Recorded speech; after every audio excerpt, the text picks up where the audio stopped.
Selamat pagi saudara-saudara, salam jumpa dan jumpa lagi. Kita sudah menikmati firman Tuhan selama ini, tentu banyak pengalaman suka dan duka sebagai pengalaman rohani, dan di dalamnya kita bertumbuh.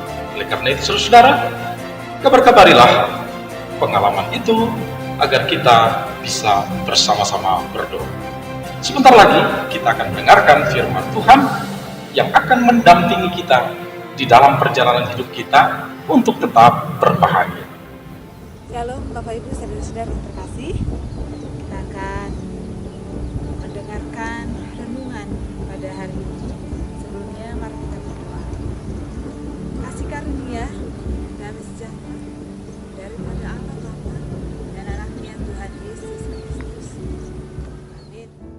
Shalom, selamat pagi. Firman Tuhan pagi ini tertulis dalam Habakuk 2 ayat 20. Tetapi Tuhan ada di dalam bait-Nya yang kudus, berdiam dirilah di hadapannya, ya segenap bumi.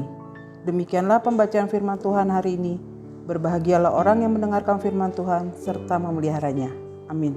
Terima kasih atas pembacaan firman Tuhan yang dibawakan oleh Inang Nyonya Silaen Boru Numbanturuan.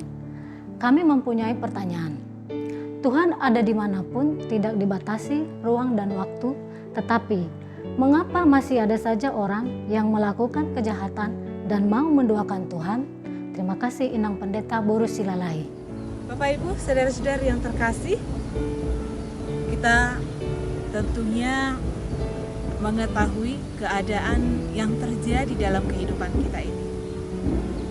Ada banyak kejahatan dan ketidakadilan. Terkadang kita berpikir, bagaimana? Apakah Tuhan tidak melihat kejadian yang seperti itu? Seakan-akan kita berpikir Tuhan membiarkan kejahatan itu merajalela. Seperti yang dipikirkan oleh Nabi Habakuk dalam firman Tuhan hari ini. Dia bergumul di dalam doanya dengan mempertanyakan situasi yang terjadi pada saat itu, di mana merajalelanya kejahatan yang terjadi dan adanya penindasan kepada bangsa Yehuda. Namun tidak serta-merta Habakuk itu berdiam diri saja, tetapi dia berbicara kepada Tuhan, mengapa seperti itu terjadi. Lalu apakah yang menjadi jawaban Tuhan? Memang Tuhan membiarkan bangsa Yahudi itu, bangsa Yehuda itu ditindas oleh bangsa Babel. Tetapi perlu diingat, orang yang percaya kepada Tuhan akan selamat. Kalaulah bangsa Babel itu menindas, mereka juga tentunya akan mendapat penghukuman dari Allah. Maka kalaulah pada akhirnya Habakuk menyadari bahwa ada baiknya kita berdiam untuk mendengarkan suara Tuhan, karena Tuhan itu berada di bait Allah. Di dalam perjanjian baru kita sadari kehadiran Tuhan itu tidak dibatasi ruang dan waktu. Kalaulah kehadiran Tuhan itu tidak dibatasi ruang dan waktu, sudah selayaknya kita takut akan Dia. Apapun, sekecil apapun atau sepandai-pandainya kita melakukan kejahatan, Tuhan tahu apa yang kita lakukan. Dan kita harus ingat, Tuhan itu adil dan Dia akan menghukum orang yang melakukan kejahatan. Maka Bapak Ibu saudara-saudari yang terkasih,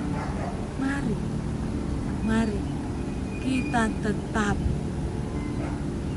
bersandar hanya kepada Tuhan saja. Tuhan ada di dalam bait-Nya yang kudus. Berdiam dirilah di hadapannya. Tetaplah kita menyembah hanya kepada Tuhan.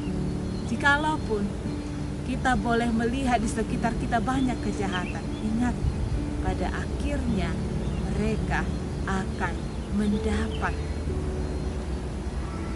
penghakiman atau penghukuman dari Allah. Maka jauhkanlah dirimu dari segala kejahatan agar engkau selamat. Orang yang mengalami banyak kesulitan tetapi dia senantiasa bersandar di dalam jalan Tuhan, dia akan beroleh keselamatan. Maka Bapak Ibu, jangan berkecil hati jikalau kita melihat di sekitar kita ada kejahatan. Bukan berarti Tuhan membiarkan begitu saja. Pada akhirnya mereka akan mendapat imbalan yang mereka lakukan. Apa yang kita perbuat itu juga yang akan kita tuai.